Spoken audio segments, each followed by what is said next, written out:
Good evening, everyone. Welcome to the January 12, 2026 board meeting. You might be wondering why I'm talking. I temporarily run this until we elect a board president. Could I have everyone observe a moment of reflection, please?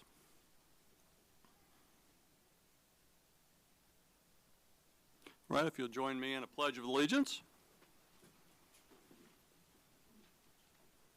I pledge allegiance to the flag of the United States of America and to the republic for which it stands, one nation, under God, indivisible, with liberty and justice for all.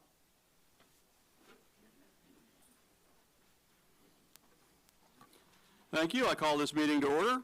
It's exciting. That's the only time of the year I get to do that. Mrs. Renz, could you read the guidelines for public comment? Meetings of the Anderson Community Schools Board of Trustees are open to the public in accordance with Indiana's open door law. Prior to the board meeting, members of the public can sign up to provide public comment. During the public comment portion of the meeting, the board president will call individuals signing up to the podium one at a time to speak. Speakers will be asked to state their name and address for the record prior to sharing their comments. Generally, each speaker shall not exceed 5 minutes to address the board and cannot give their minutes to anyone else. Public comments should be directed at the board and not individual board members. Shouting, loud statements, threats, name-calling, offensive language, or other improper conduct is not permitted. An employee speaking on matters involving his or her own individual employment matters will be reminded that ACSC has grievance and/or complaint procedures which have been designed and established to address those types of issues. Those processes provide a more thorough opportunity with greater time allocation in which board members are involved as a step in those processes. Comments concerning an individual employee's employment will be deferred to those processes. When appropriate, the board will refer questions to the superintendent. Some concerns may be addressed at that time. However, others may require further research to ensure the information provided is both accurate and complete. In those instances, the board or a member of the administration they designate will follow up with the individual sharing public comment to ensure their comments or concern is properly addressed. Thank you, Mrs. Renz. At this time, I normally read an open door law statement, so I will do that. The Indiana General Assembly enacted the open door law with the intent that the official action of public agencies be conducted and taken openly unless otherwise expressly provided by statute, so the public may be fully informed. The intent is codified in Indiana Code 5-14-1.5-1. In accordance with the open door law, public bodies, including school boards, provide public notice of meetings and conduct official action and deliberations in meetings that are open to the public, except where law specifically allows for an executive session. The open door law has been in place since 1977 and, at times, can be complex. Members of the public who would like more information about the open door law, including frequently asked questions and guidance on how it applies to public meetings, are encouraged to visit the Indiana Public Access Counselor's Open Door website. All right, with that, we are going to depart a bit from our normal agenda. Indiana statute holds that before we take a vote on anything, we have to allow public comment. And since we are re-electing officers, we are electing officers tonight, that's a vote.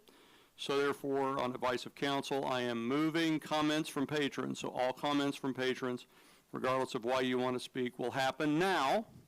And so first up is Mary Baker Budessa. Come to the podium and state your name and your address and try to keep it to about 5 minutes. Good evening, everyone, members of the board. Can everyone on the board hear me now? Want to make sure. Okay. I'm Mary Baker Budessa, and I live at 1236 Flat Rock Drive in Anderson. And I am here because I wanted to offer my support for the board with regard to being accountable and to continuing into this new season of accountability. I think that's really important.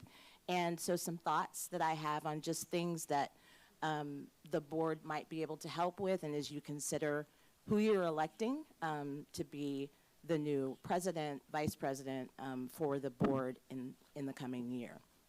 And it's worth noting that a lot of times I've been up here at this podium. Not everybody has been able to look me in the eye or has given me the respect of doing that, but I want you all to know that I am here to give you the respect of speaking directly to you about what it is that I think and what I'm concerned about. So, I work in the field of anti-trafficking. It's not easy work. I wouldn't call it fun, but it's definitely something that I'm passionate about. And a common sentiment among the people that I work around is that we hope to eradicate anti-trafficking, trafficking, so that one day we work ourselves out of a job. And that's because we value the impact over any position we might have. You know, there's something that one of my colleagues has said to me is that we lease our positions, we don't own them. And what I have observed on the board is that there haven't been many changes in who gets elected to be the president or who gets elected to be the vice president. And I think it's been shared by probably just a few individuals over time. But my challenge to the board is in thinking about what's ahead of you for the next 18 to 24 months in this season of trying to initiate a process to find a new superintendent when Dr. Cronk retires, and also the things about special education that are critical and important, and the way that funding is changing and the needs that our district has. And I think also engaging with the community, that if we continue to do things the same way, we can't expect different outcomes. And quite frankly, I think that it is your challenge as a board to say what can be different, and to recognize that it's really about the impact of the board and not the positions that you hold within the board. I think it's critical to consider what new voices need to be engaged. What might they bring to that leadership, to working closely with Dr. Cronk and to work closely with the next superintendent who comes in to make some things grow significantly in the district and to move things ahead.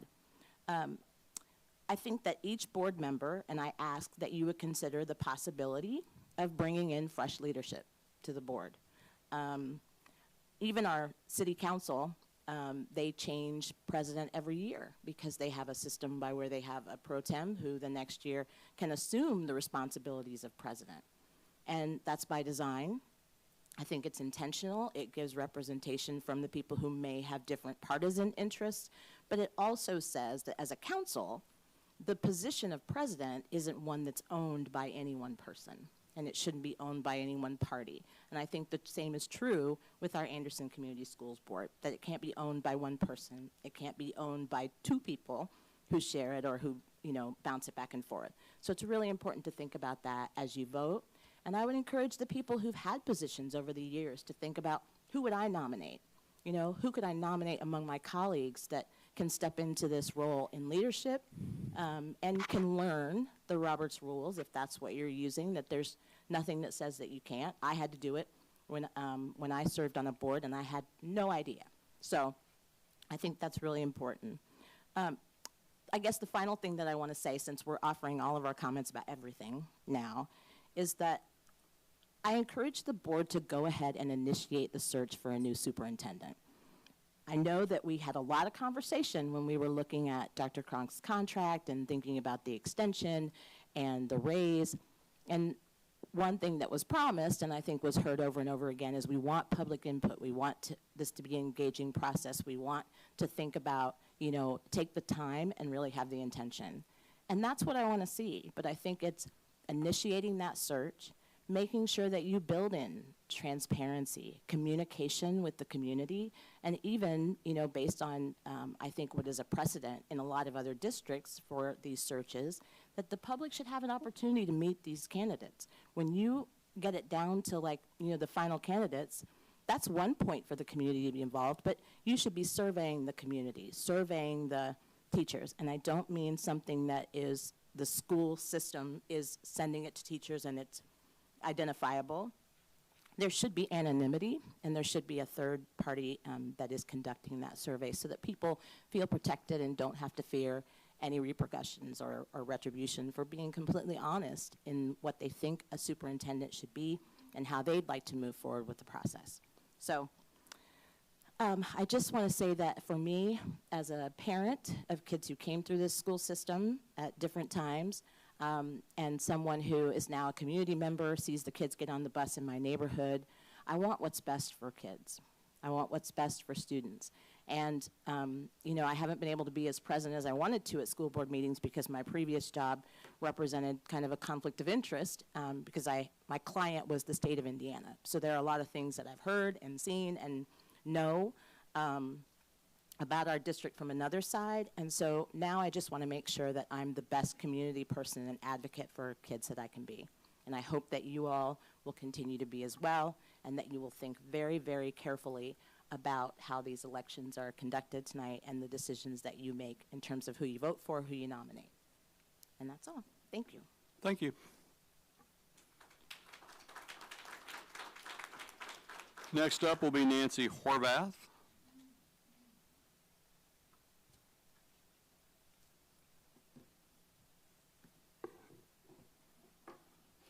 Good evening. My name is Nancy Horvath, and my address is 6800 South Cowan Road, Muncie, Indiana.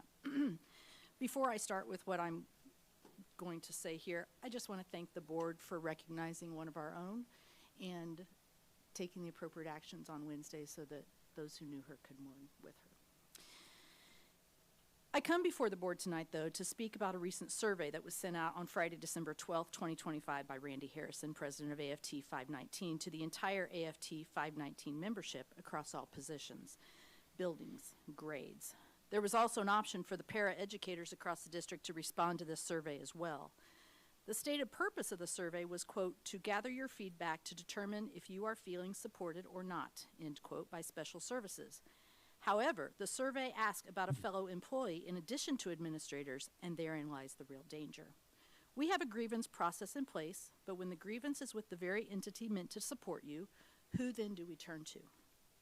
Let me state for the record that I personally am witnessing positive changes from our current special services leadership and appreciate the team approach they are now implementing. The tone and tenor of this survey felt very wrong as an employee and as a dues-paying member of the union. If the union is trying to assuage fear of retribution from ACS leadership as a partial purpose of this survey, I feel much more fear from the union to which I belong than any administrator in this corporation. By sending this out, the AFT set the precedent that they will go after one of their own. Any employee could be next in the AFT crossfires. I feel that this should not have been sent, and all results should be purged, and the following explains why. This was my response to the survey as submitted to the AFT. I am responding to formally express my concerns regarding the recent survey distributed by the ACSC Union AFT 519 pertaining to support from special education leadership and one of our colleagues. First, it is important to state that I strongly support constructive feedback when it's designed and implemented in a way that is transparent with a shared goal of improving services for our students and families.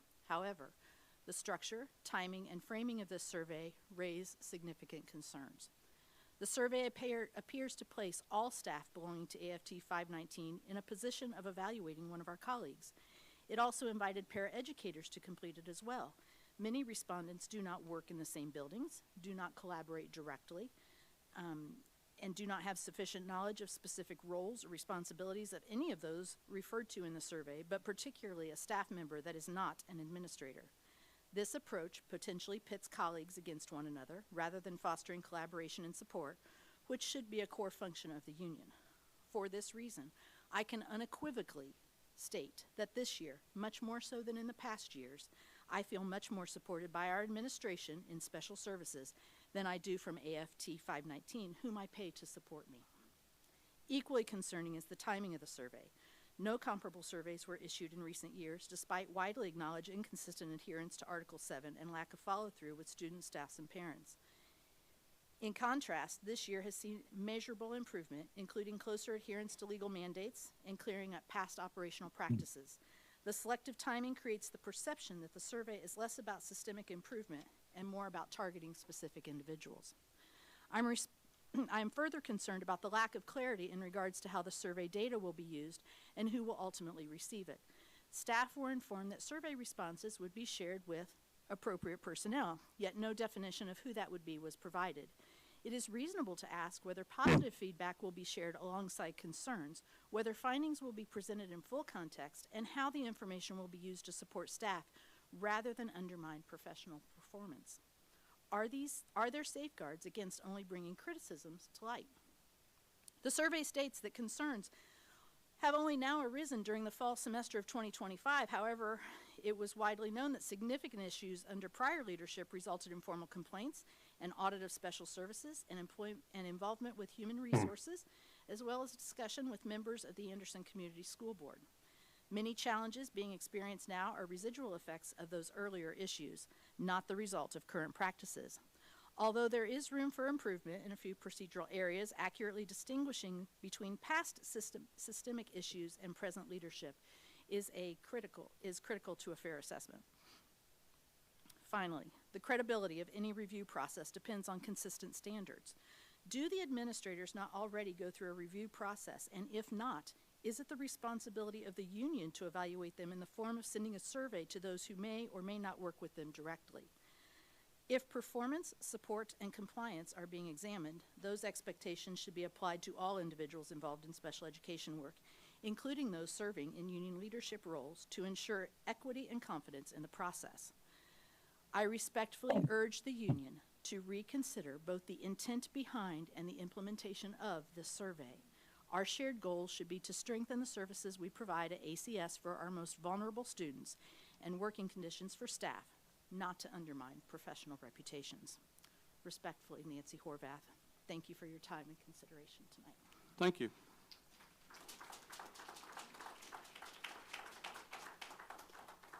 Lindsey Brown.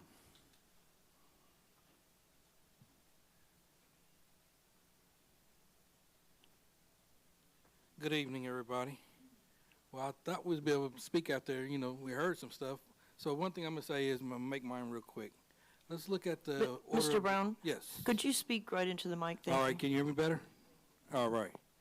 I would say going in 2026, I would like to see a change made from the board where you allow people to speak on issues that after the issue have been laid out from the board, so then comments can come from the floor on that particular issue instead of having this alley cart type of, you know, like everybody's going to expect to know how everybody's feedback or thought process is on a certain issue. Then you just give them an entire agenda and say, okay, now go speak for a free fall.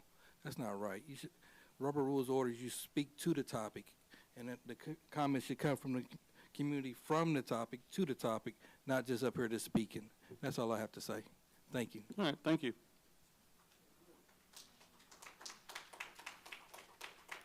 And our last speaker is, Carnita Wilson. I can't read it, but I remember.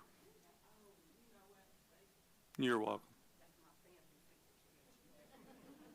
It's still better than mine. Happy New Year, everyone. Happy New Year. Happy New Year. Prosperous New Year. I just want to talk about what I've been speaking about, the family engagement. It's time for our school board to have some accountability for not holding someone accountable. It's not the school board's job to put a parent advisory committee together. It's the superintendent's job. And we haven't held the superintendent, not just you, but superintendents previously, because when is the last time we had a parent advisory board? And Title I says it must include a parent advisory board, Section 116, parent and family engagement. The guy says, Title I must involve parent and family members in the planning, review, and improvement of programs, and specifically may include establishing a parent advisory board, compromise of sufficient number and representative group of parents, members to represent the student population. Why we don't have this and why it's so hard for us to get this together, because the parent and the community is ready. We're ready to put this together. As a matter of fact, I have laid it out. I've structured it for you. In the preschool, we can have one parent representative. In the elementaries, we can have 2 parents represent each elementary. In the middle school, we can have 3 parents. In the intermediate school, we can have 3 parents. And on the high school level, we can have 4 parents. It's not hard. It's not hard, but it takes the school board to hold the superintendent or the Title I manager accountable. If we weren't doing our jobs, somebody would fire us. So what makes you guys different? We elected you to do this job. We put our trust in you to do this job. And where's the accountability at? For parents, for students, for teachers? It would be nice for somebody to go and say, I know a teacher that needs this. Is there anybody on the parent advisory board that can help? But if you don't give us an input on anything that you do, and everything is behind closed doors, where's the community and the parent engagement? Where does the parents and the community have a voice to speak? Where's our voice at the table? And that's the only question I have. Before you make this decision of electing officers, please make sure that when you elect that officer, he or she will be willing to not only hold the school board and the superintendent accountability, but themselves accountable. We're all learning. This can be a clean slate. We can start from scratch. 2026. We're what, 12 days in? We can start from scratch. Doesn't have to be a past. Talk about the past. Let's talk about the future. Let's talk about the present. So by February the 1st, when we come to the next school board meeting, let's have a parent advisory board put together. And that's all I have to say. Thank you, ma'am. All right, that's all for public comment. We are now ready for reorganization of the board, and I'm going to move over to the podium so I can see who's nominating and who's voting. And once we have a president, I will turn the meeting over to the president.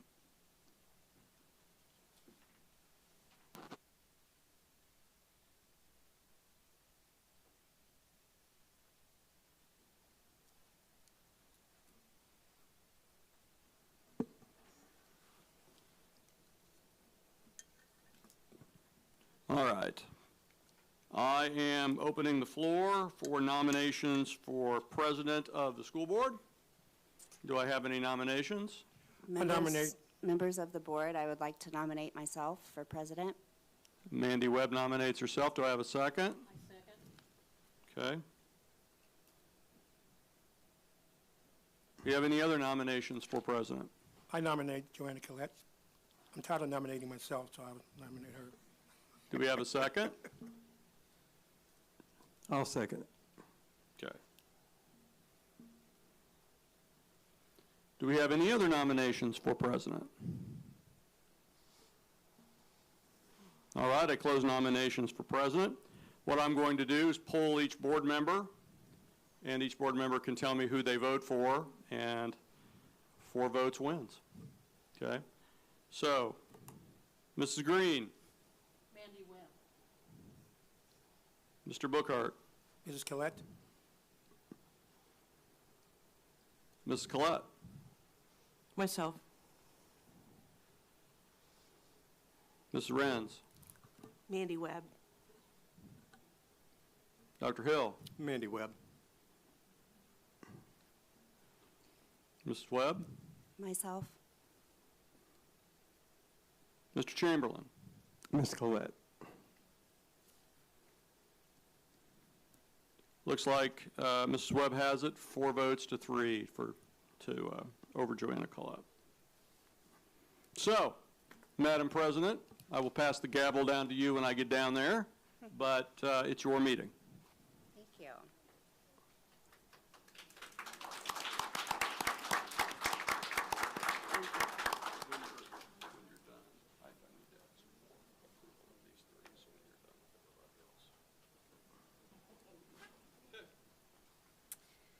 Okay. I asked for grace since I have never done this position before, but I appreciate the claps. And those of you who voted for me, thank you for your confidence.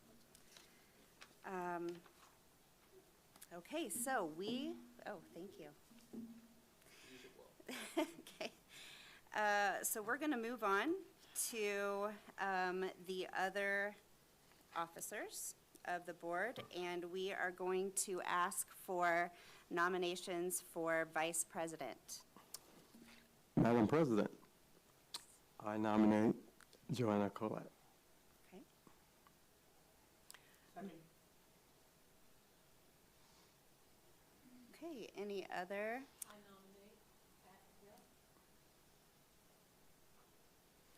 I second that.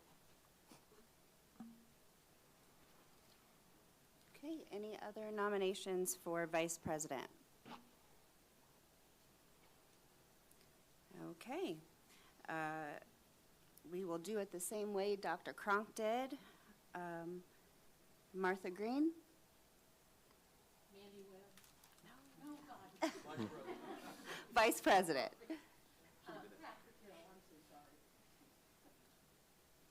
Okay, Mr. Bookhart? Joanna Collette? Okay, Ms. Collette?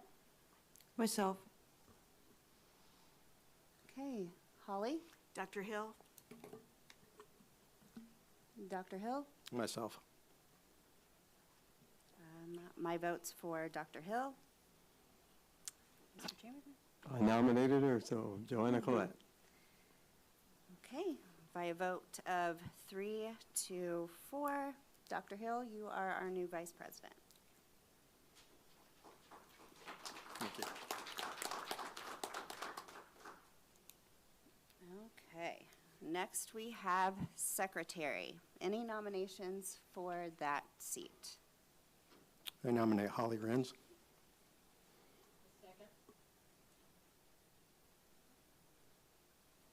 Okay, any other nominations for secretary?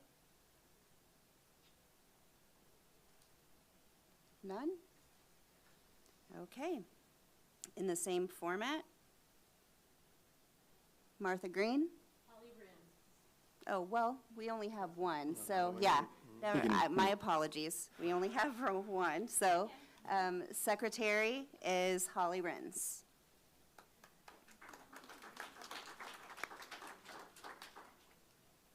Okay, and, let's see, assistant secretary. Any nominations for assistant secretary?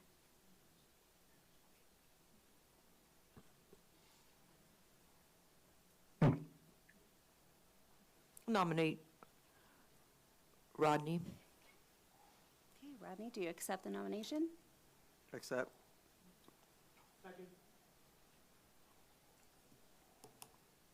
Okay, anyone else for nominations? None? Okay, congratulations, Mr. Chamberlain. Thank you. You are the new assistant secretary. Okay, and Dr. Cronk, we have 3 that you need to take care of. We have 3 pro formas that the board needs to approve. For treasurer, Tyler Elmore, deputy treasurer, Wendy Allenbaugh, and clerk of the board as Jesse Seymour. I would ask for a motion to approve them. So moved. Okay. Second. Yes, there was a second. Okay. So, all those say? So yes, it say looks aye. like all in favor of those 3, Tyler Elmore for treasurer, deputy treasurer Wendy Allenbaugh, and clerk of the board Jesse Seymour, say aye. Aye. All opposed? those, or any of those not in favor, say nay. Okay. Okay, ayes have it unanimously. Thank you, school board. Okay, let's And then I go down to, yes, so that's conflict of interest, so that's you. Okay. We are ready for, looks like on our agenda, conflict of interest disclosure. Chuck, if you could help remind me what is required for this one? You just have to, you are submitting a conflicts of interest form. You just have to present it to the board, and of the you would, as chair, note that you are presenting it and it has been received by the board. Okay, so yes, I believe that I am the only board member that will be submitting a conflict of interest, though I do not have that filled out yet, and will present that in our next executive session on the 26th. Next board meeting. Okay, I will meet with you and we will submit it at the February meeting. Yes, sir. There is no action scheduled to undertake by this board tonight that would constitute a conflict with that conflict of interest. Okay. All right, so moving on to the All right. approval of agenda. Approval of the agenda. Board, you've received a copy of tonight's agenda in your packet in your mailings. I would ask that you approve that, adding one item, and that's the approval of George Salinas for seat number 2 on the Anderson Public Library School Board. Okay, so, do we have a motion? I'll make a motion to approve Mr. Salinas. Second. Okay, so is that something, All those in favor? okay, I was gonna ask. All those in favor of this, say aye. Aye. Any opposed? Say nay. Okay, ayes have it unanimously. Thank you, School Board. Also, in your same packet, in your same mailings, you have received the minutes of the December 8th, 2025 school board meeting. I ask that you approve those. Okay, if we could have a motion to approve board meeting minutes. So moved.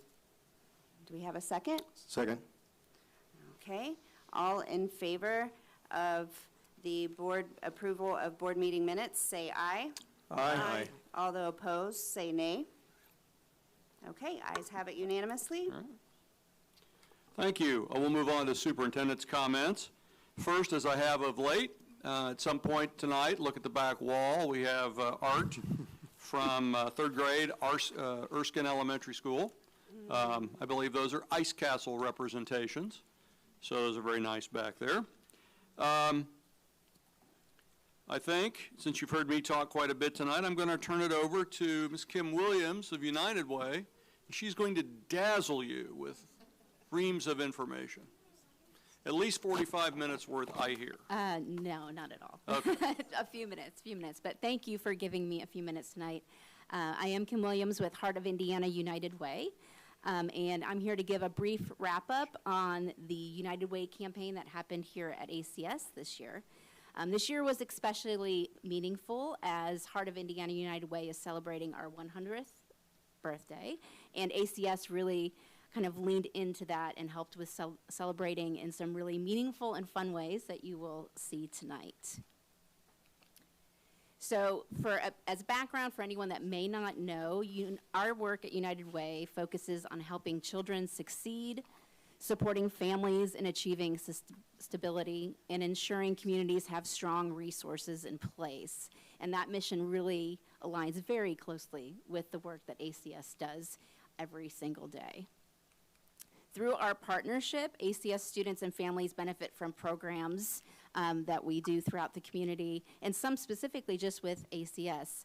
Read United is a program that we have been doing at all of the second grade classrooms across the district, helping our young readers be successful in school. Also, Dolly Parton's Imagination Library is a program that United Way manages here and helps fund in our community. Thrive Network Financial Coaching, our community diaper drive that provides diapers out to families that are in need of those locally, as well as access to vital supports for food, housing, childcare, healthcare, and more. We also provide to all of the teachers in schools quick resource guides that help connect families to where all of those supports are available and makes it really easy for teachers to do that. And know that the ACS campaign is part of helping. Last year, United Way was able to serve over 51,000 people just in Madison County alone. Yes, the need is great, but so is the generosity, yeah. Our United Way serves 5 counties, and that was just one of the 5, but just know what a big impact that has.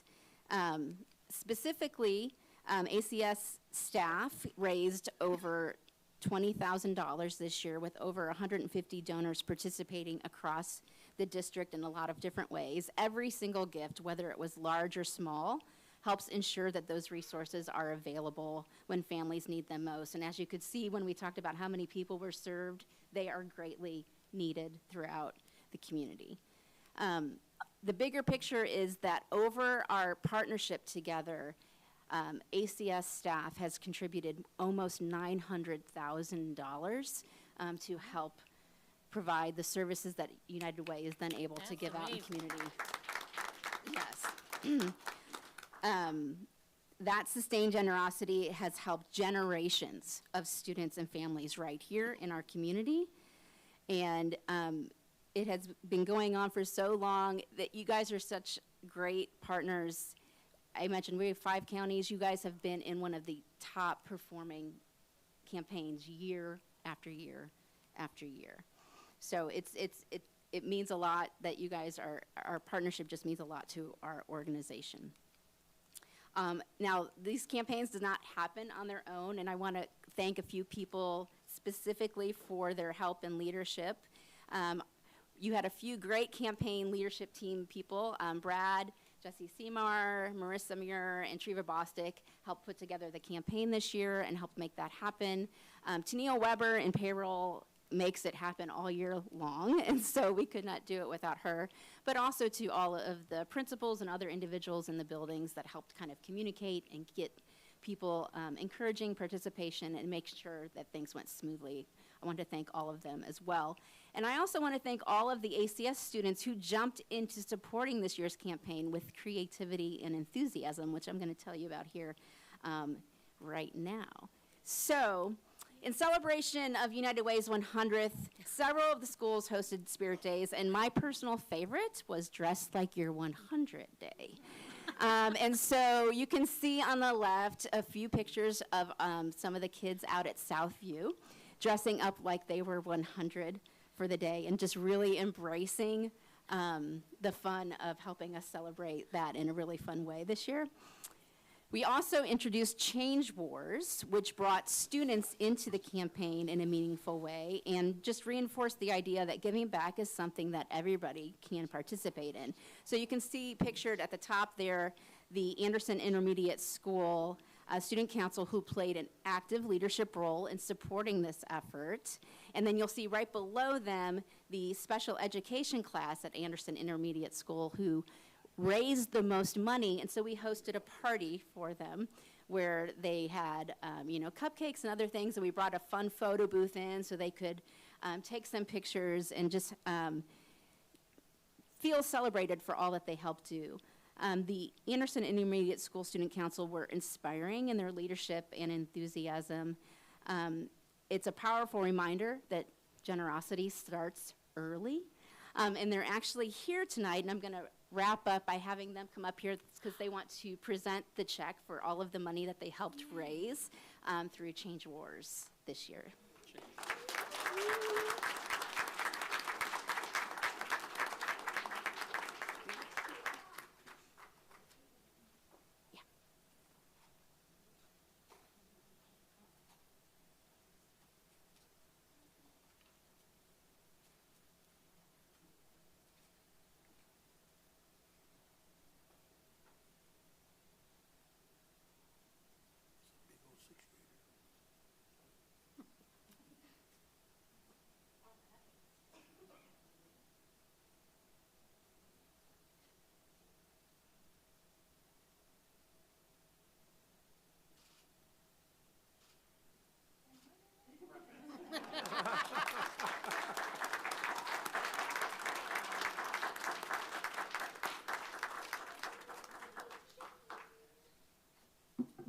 I'm just going to say a few words real quick. For those of you that don't know me, Fabrice Cotton, principal at Anderson Intermediate.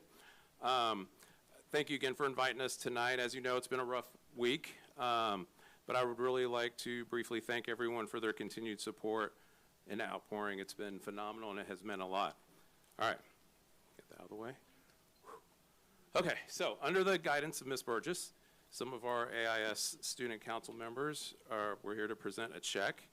Our student council led Change Wars, and through that they raised over $200 at Anderson Intermediate Schools. The program was a win for everybody. I asked the kids kind of give me their thoughts. It kept students included through daily hands-on activities, gave our treasurer and members of our council a great chance to shine and use their real world skills. There's a lot of counting and a lot of graphing. There's a lot going on. Most importantly, though, it empowered the whole school to unite as a common goal, raising the amount of money for charities. So again, couldn't be done without our kiddos. They did a great job. We have over 60 students. A handful showed up tonight, but again, if we can just give them a round of applause. Thank you so much.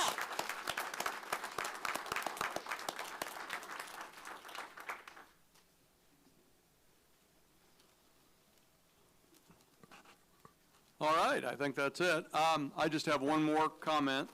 Wednesday, the 16th, no, Wednesday, the 14th, well, 14th. Wednesday, the 14th will be an asynchronous education day here at ACS.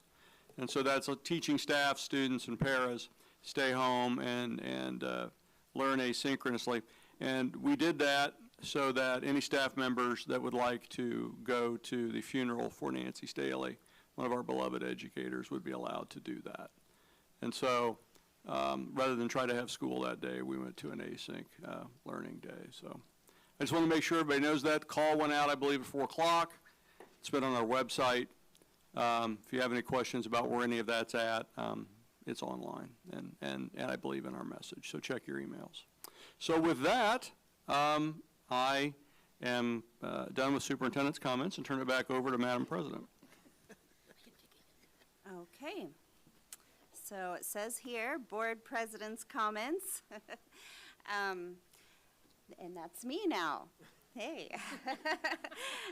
No, on a serious note, I am honored to be in this position, and it's something that goes further than the school board to me. It is a personal thing as well, being a graduate from ACS, and I do take this position very seriously, and I am thankful for your guidance. I know I've come to you with lots of questions, and I appreciate that. There are some things that I personally want to work on and speak with the board about implementation-wise, and work together on, communicate with, and as well as our community. So I look forward to really putting all of my energy into that, and I'm thankful for the opportunity. So, okay, let's see what we got.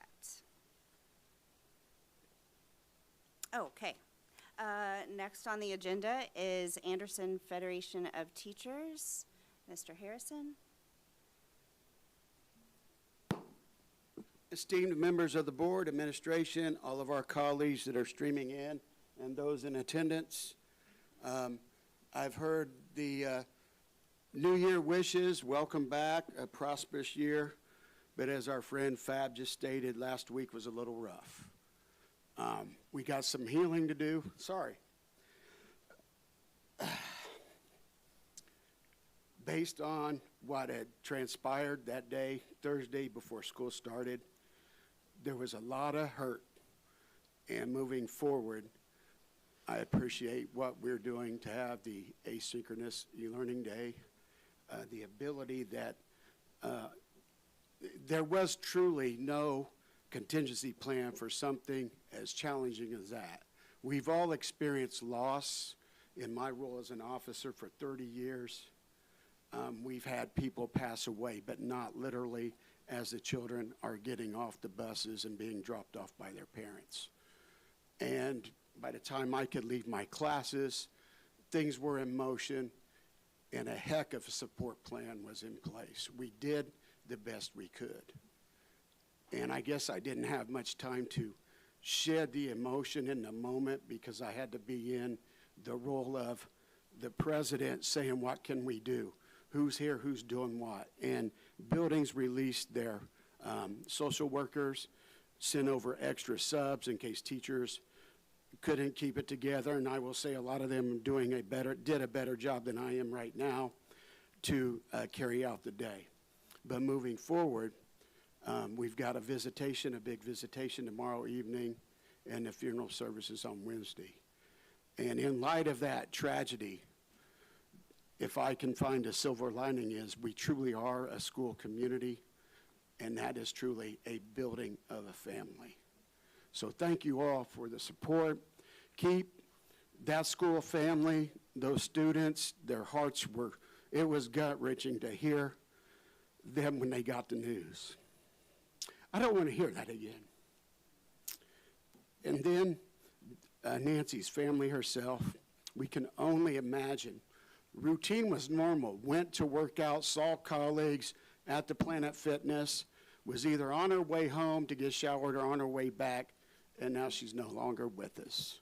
That's totally unexpected, unplanned, and we're doing the best we can. Just keep that family, her family, that school family, and I know many of us across this district, as I am tonight, are feeling a lot of pain. So let's get this tragic event behind us and finish strong as we always do in ACS fashion. Thank you and good night. Thank you, Mr. Harrison. Next on the agenda, board actions. Let's see. So financial report. Yes, Tyler. thank you, Madam President and members of the board.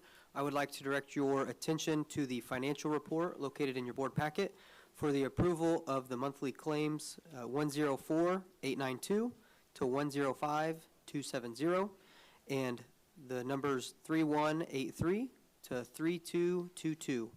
These are all the purchases that have been made by both the school corporation and food service department in the last month. They have been properly reviewed and approved, and I ask for approval through resolution R-2026-01. Okay, so we will ask for a motion to be made for the financial report.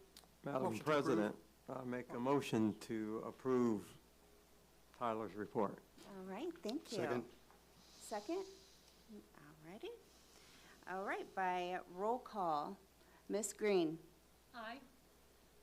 Okay. Mr. Brookhart? Aye. Ms. Collette? Aye. Ms. Renz? Aye. Dr. Hill? Aye. Aye for myself. Mr. Chamberlain? Aye. Okay. Ayes have it unanimously. Thank you. All right. And next, Human Resources report. Thank you, Madam President. Good evening, ladies and gentlemen of the board, teachers, administrators, and members of the public attending tonight's meeting. In tonight's Human Resources report, we have Resolution 2026-2, which is the recommendation of the monthly consent agenda addressing personnel recruitments, leaves of absence, retirements, and resignation agreements. Thank you for your consideration. Okay, thank you. All right, a motion needs to be made for the Human Resources report. Move to approve. Okay, and second? Okay. All right, by roll call, Mr. Chamberlain. Aye. I myself. Dr. Hill. Aye. Mrs. Renz. Aye. Ms. Collette. Aye. Mr. Brookhart. Aye. Ms. Green. Aye. Okay, ayes have it unanimously. And next up is field trips and conference leaves. Thank you, Madam President. Members of the board, in your packet you will find field trips and conference leave requests. All have been properly reviewed, approved, and their funding sources identified. I ask for your approval of these items in the accompanying resolution R-2026-3. Okay, thank you. All right, a motion to approve field trips and conference leaves. So moved. Okay, second? Second. All righty. And by roll call, Ms. Green? Aye. Mr. Brookhart? Aye. Ms. Collette? Aye. Mrs. Renz? Aye. Dr. Hill? Aye. I myself, Mr. Chamberlain? Aye. Okay, ayes have that unanimously. And Dr. Cronk, we will have you discuss the next board meeting dates. Yes, as we do on the organization day in January, I ask the board's approval to approve the upcoming board dates for the following year. For this year, they occur on the second Monday, except one exception that I will note. That would be February 9th, 2026, March 9th, 2026, April 13th, 2026, May 11th, 2026, June 8th, 2026, July 13th, 2026, August 10th, 2026, September 14th, 2026, October 19th, 2026. That's moved due to fall break. November 9th, 2026, December 14th, 2026. And then we always approve next January, because that's organization day, and that will be January 11th, 2027. So I would ask the board to approve these dates, and we'll get them published to the appropriate news medias. Okay, thank you, Dr. Cronk. I'm asking for a motion to approve the 26-27 board meeting dates. Madam President, I approve the report or the dates that's given by Dr. Cronk. Okay, and do we have a second? Second. Okay, and in roll call fashion, Ms. Green. Aye. Mr. Buckhart. Aye. Ms. Collette. Aye. Mrs. Rins. Aye. Dr. Hill. Aye. I myself, Mr. Chamberlain. Aye. Okay, ayes have that unanimously. Thank you, school board. Okay, next on the agenda, guidelines for public comment readoption. And I am going to ask that a motion be made to assign to legal counsel for revision. And with that, we want to make clear that the current guidelines stay in place until revisions are made and voted upon. So if we could have a motion for that, please. So moved. Do we have a second? Second. All right, in roll call fashion, Mr. Chamberlain. Aye. I myself, Dr. Hill. Aye. Mrs. Rins. Aye. Ms. Collette. Aye. Mr. Buckhart. Aye. Ms. Green. Aye. Okay, ayes have that unanimously. All right, and Mr. Rubright, it is time for the next agenda item, board compensation. Thank you, Madam President and board members. This organization meeting also is a meeting in which the board compensation salary is to be reviewed and set for the coming year. There are no changes in the proposed per diem for meetings, but the annual salary, the statute allows that salary to be set at up to a maximum of 10% of the lowest teacher salary. 50,000 is that salary, so the maximum would be $5,000. So I am proposing that this board compensation for this coming year be set at $5,000 with no other changes in the per diem. I'm proposing that, and I'll need a motion to approve my proposal along with a second. Okay, do we have a motion? Motion to approve. Do we have a second? Second. Okay, by roll call, Mr. Chamberlain, Aye. I myself, Dr. Hill, Nay. Mrs. Rins, Aye. Ms. Collette, Aye. Mr. Buckhart, Aye. and Ms. Green. Aye. Okay, one nay, the ayes have it.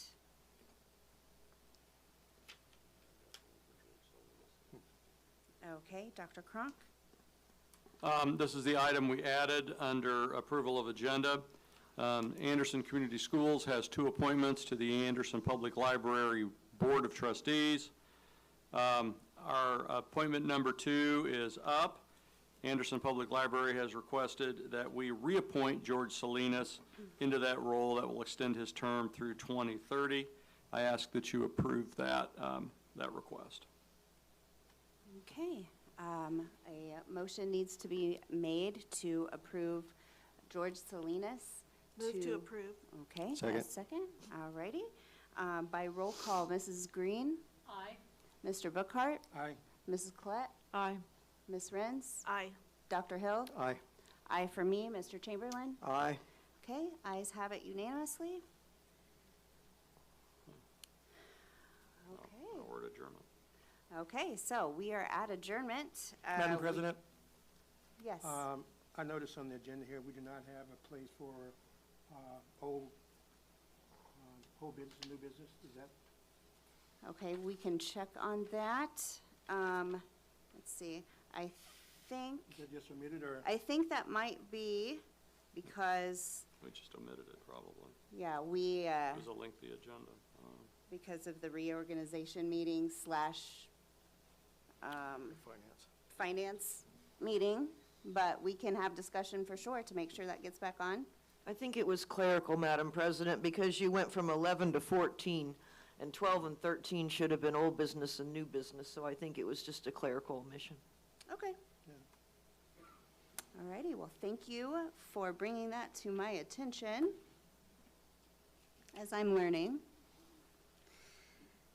Let's see, old business. Did anyone have anything else to add? I'd like to add the old business.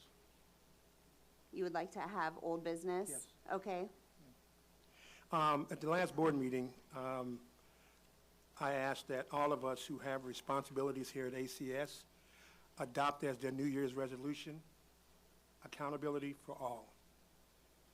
Everyone that works at ACS. Parents, bus drivers, custodians, paras, cooks, secretaries, teachers, staff. Every last one of us has a responsibility, and every last one of us need to be held accountable. The FOR, fear of retaliation, it's rampant here at ACS. And I get that from the source. I'm not making it up. Again, I was a 41-year teacher here at ACS and a 41-year AFT member, most of those years on the executive council. Word gets out that I'm not pro-union. You know, I'm pro what's doing right. And I don't give a rat's real who you are. You have to do what's right. Otherwise, you need to be dealt with. There's some things going on here that the morale, I don't know who you've been talking to. I talked to a lot of people across the whole spectrum. Morale is not very high. Teacher support, not very high. And this comes from teachers. I don't make it up. I don't make it up. But you know, until you guys that are being messed over, that you feel like you are, until you start standing up and speaking out, guess what? The second verse will be the same as the first. They're going to keep right on messing you over. Union, you know, you guys that pay about, I think about 1% of your salary to be represented by the AFT, hold those guys accountable. Otherwise, you're paying for nothing, taxation without representation. The union's primary responsibility on any level, protect its workers. No worker should be afraid of speaking out when they've been done an injustice for fear of retaliation. I don't care who you are. And I know people on every spectrum here at ACS that will not speak out when they feel like they've been wrong for fear of retaliation. The two people that should be making sure that this is not an issue, our superintendent and our union leader. Who functions well in fear? No one, no level. We all have a job. The good old boy network is alive and well, and people don't speak out because of what they think is going to happen to them. And it's going to continue to happen, people, until you stand up. The very first night that Dr. Cronk accepted his superintendency, I spoke. And I said, the school corporation can run without these people up here for a while. They can't run without bus drivers, or cooks, or custodians, or nurses, or teachers, or secretaries, and all the stuff here for a while. So you need to make sure that these people down on the bottom rung don't be looked down upon, because they're the one that keep you up at the top. And I am one board member. I would tell you, I wouldn't lie for my mother. and she wouldn't lie for me. I'm not gonna lie for anyone up on this board here, whatever. I mentioned the last time, teachers. Oh, one thing I wanna make sure I don't forget here. Someone mentioned about having evaluations of this and that, the other. I think, and we'll do this here in new business here some other time, teachers should have the right to evaluate their building administrators. Building administrators should have the right to evaluate their superiors and so forth. Done in a way that they won't feel threatened, but if it gets back, they're gonna get nailed. We have a building right now that has finally decided, in the immortal words of Popeye the Sailor Man, I've had all I can stand no more. And they are now standing up, and they're speaking out. And guess what? They're getting our attention as well as the administration attention. It doesn't take much. I'm sorry. My second year teaching, we went out on strike. I was so poor I couldn't pay attention. But we went out on strike. And you know what? And it was a very, very small fraction of the teachers that went out on strike. We shut the whole thing down there. The whole thing down. You know, everybody wanted to go to heaven, but nobody wanted to die. A teacher being cussed out by a student, that student better have some serious learning disability or emotional problem, or they got to go home for a few days and think about whether or not they want to be students or adults. You know? And I tell you, you guys may not hear this around here, but I'm telling you, they don't think the support from the downtown administration is very strong at all. But you know what? They're afraid to say something about it. That's where the union ought to come in. You know, I think about in 2014, Indiana became a right-to-work state, which simply means the union, you don't have to be in the union for the union to represent you. I'm not anti-union because I tell you what, the best thing a union can do is organize your teachers.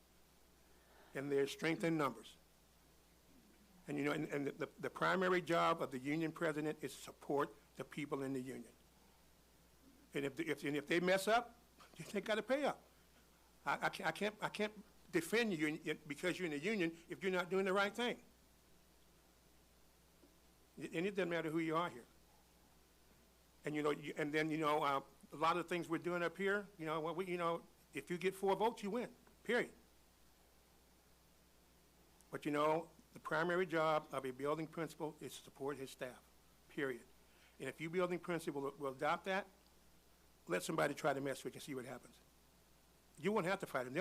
They'll fight for you. Okay? Now, I speak for myself. You can contact me anytime you want to. I'll give you suggestions as to what you need to do because we got to go through the chain of command. I will give you ideas of what you can and can't do, what you should and shouldn't do. If I don't know, I'll find someone. But until teachers start feeling safe that they're going to be supported, and these kids aren't going to run them over, and then all of a sudden they're asked, well, what did you do to set that kid off? Well, I just asked him to behave. He went off.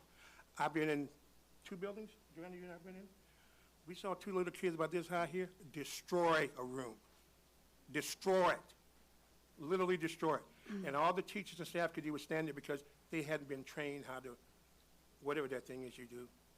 And that's not the teacher's fault. It's whoever makes these rules here. This kid, the only time the teacher would intervene and the assistant principal was there was when he did something that could hurt himself. Otherwise, they just gave him free rein.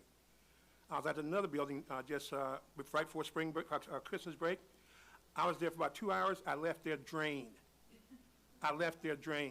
Almost every teacher I talked to in that building almost started to cry when they were telling me about what was going on out there. Almost every teacher. I left, it was so bad, I called Mr. Barnell. I called Mr. Barnell and said, Mr. Barnell, if you get this message, you should be out here at this school yesterday. Couldn't find out he was already on his way. That's the kind of support we need because we're all in this together. Parents, if you mess up, you got to pay too. Teachers, you mess up, you got to pay. No one gets a free ticket here. Every last one of us has a responsibility, and unless we're held accountable to our responsibility, guess what? It's free reign.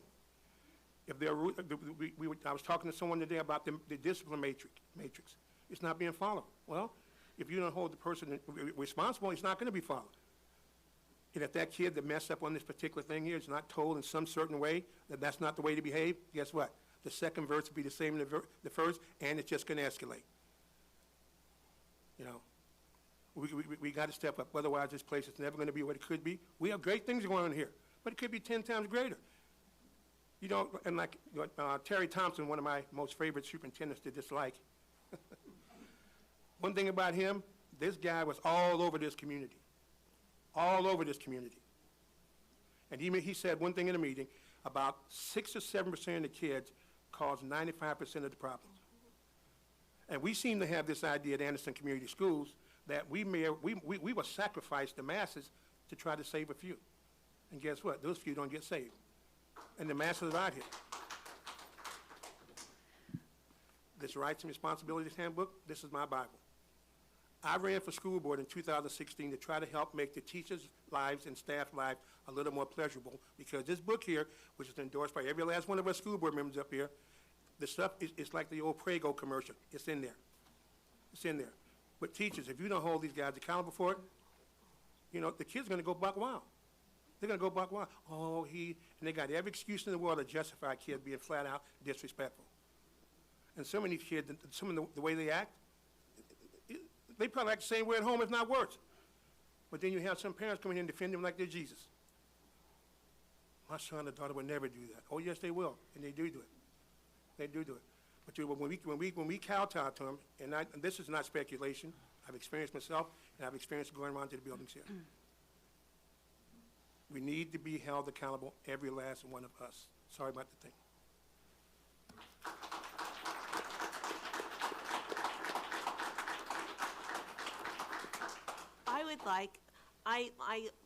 I feel like rules need to be followed. Bucky knows about rules because in his classroom, he had about 11 pages of rules that his students were to sit still, have their hands placed, sit with the straight back. He focused more on the rules than he did on the academic portion. But oh my gosh. Yeah. Would you? I didn't hear any of you say anything about anything he said. I don't expect to hear from you either. Thank you. I'm not telling lies, and you be quiet.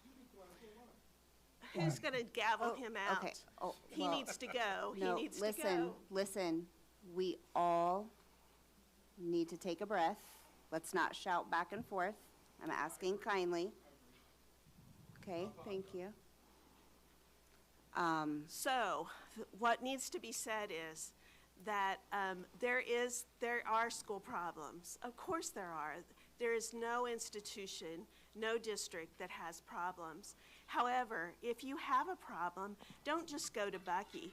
Go to the entire board so that we can hear, because we hear nothing about any of you teachers having a problem specifically. So we all need to hear about it so that we can go for solutions. Now, with Valley Grove, we were there, and we are working on solutions. So, so that was that.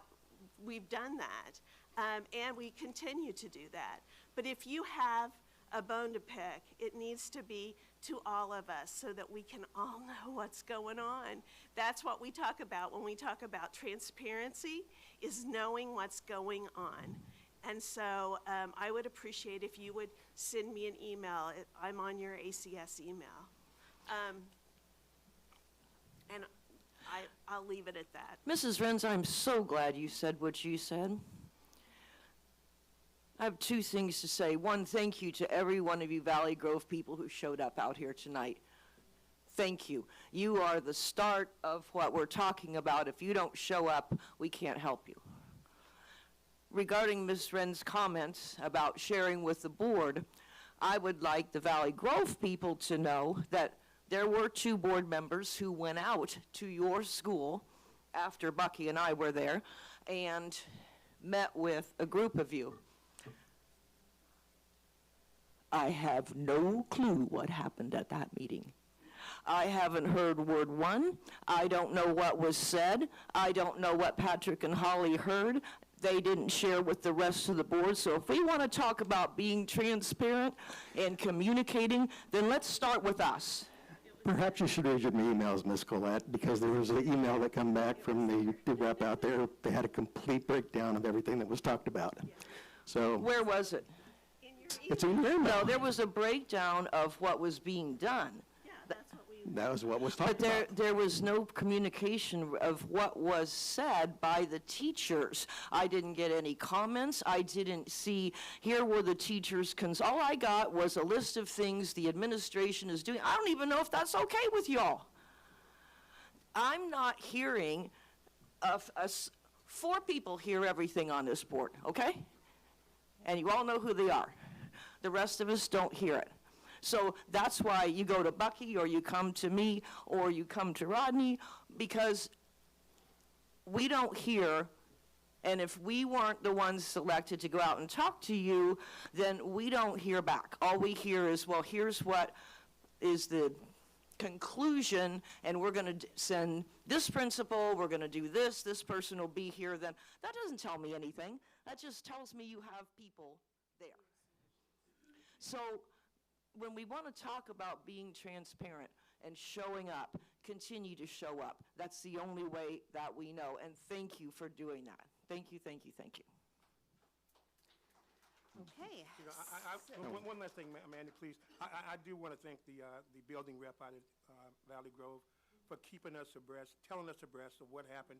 We were told that only 2 board members could come, and I talked to her today, and I just told her, if no one else, I am here to support you. You guys are in the classroom. You're leading the charge. You need to be telling us what you need and not vice versa. You know, you're the professional in the classroom. And the things I heard today when I went out to visit, I wasn't very pleased with. Wasn't very pleased with. And then, you know, and then the process, and this is really a tough time. When you have 2 administrators, your principal and building principal, fly the coop. You know, that's a tough thing to adjust from. And now we have like several people that's going to be administrators out there in this transition process.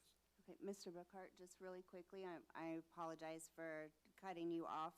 Is this something, because we still have the finance meeting after, is this something that the board is comfortable with discussing either at an executive session as a whole, or a possible other avenue? Well, the thing, I want the public to hear straight from us, because a lot of time what happened in executive session, it didn't get to be made public. Okay. Oh, everything's personnel related. We talking, these are people we're supporting, yeah, okay. Okay, well, let's not argue. I'm asking that we adjourn and discuss this as a board. And I definitely am acknowledging that I have my work cut out for me in regards to communication, better communication in regards to the board and with our educators and public. So I am willing to work hard towards that. I am asking that we move forward and adjourn this meeting. Okay, we're also, once meeting adjourned we'll be back in 5 minutes, reconvene. Oh, go ahead and reconvene immediately? Okay, well, there you go. We're gonna start our finance meeting immediately then. Regular school board meeting adjourned, and we will call to order the finance meeting. Thank you, Madam President. If I may go ahead and begin for our Board of Finance meeting for today's date, January 12th, 2026. The first order of business is the election of officers. We will need a president and a secretary of the Board of Finance for calendar year 2026. Just as reference, last year in 2025, Ms. Collette was president and Ms. Webb was the secretary. So with that said, I would like to go ahead and take nominations for the president of the Board of Finance. Okay, do we have nominations for president of the Board of Finance? I'd like to nominate Joanna Collette. May I get a second? I'll second. Ms. Collette, do you accept that nomination? Sure. May I ask for any other nominations for president of the Board of Finance?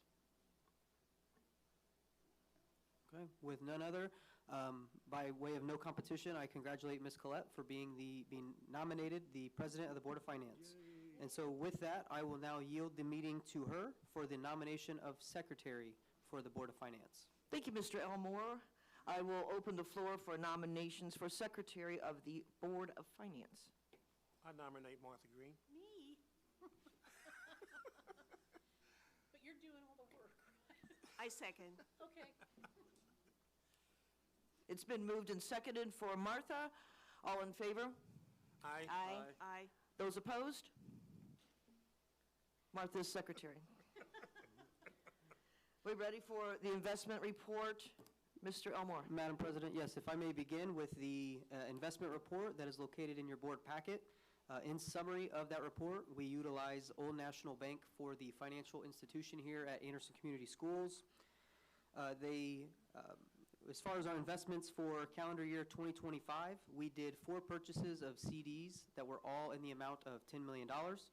The 4 dates that we purchased CDs, and they were in 6-month increments, was March 14th, May 27th, September 16th, and December 4th. And so for those 4 CD investments, which are certificate of deposits, for those that are unaware of that aspect of it, we, along with some money market accounts and some high-interest savings and or checking accounts that we have for the corporation, in 2025, we earned a mass total of $1,195,000, just north of that, in interest. And so I will be a little hard on myself for comparing 2024. We had earned just a little bit north of that with $1.239 million. And so we did have lesser interest rates in 2025. And so I think, given the interest rate environment, I thought we did very, very well with the interest that we earned. And just for some other numbers, just to give a little bit of history of the last prior years, 2023, we were at $1,073,000. And then back in 2022, the interest rates were supremely low at that end. And our interest in 22 was $66,947. And so just to give a perspective going into 2026, we are seeing slightly declining interest rates for our CDs and things like that. So I would estimate that our interest in 26 will be less than in 2025. And so with that, I conclude my investment report. May I ask for any questions from any of the board members? I just have one comment. Thank you for everything you do, Mr. Elmore.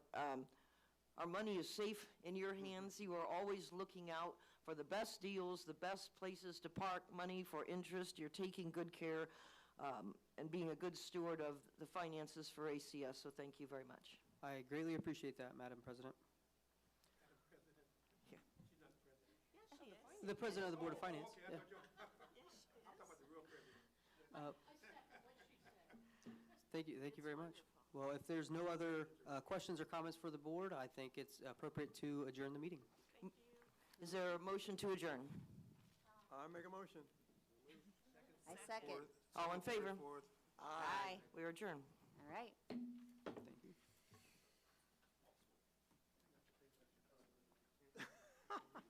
It's the first one, so it's always going to be the best.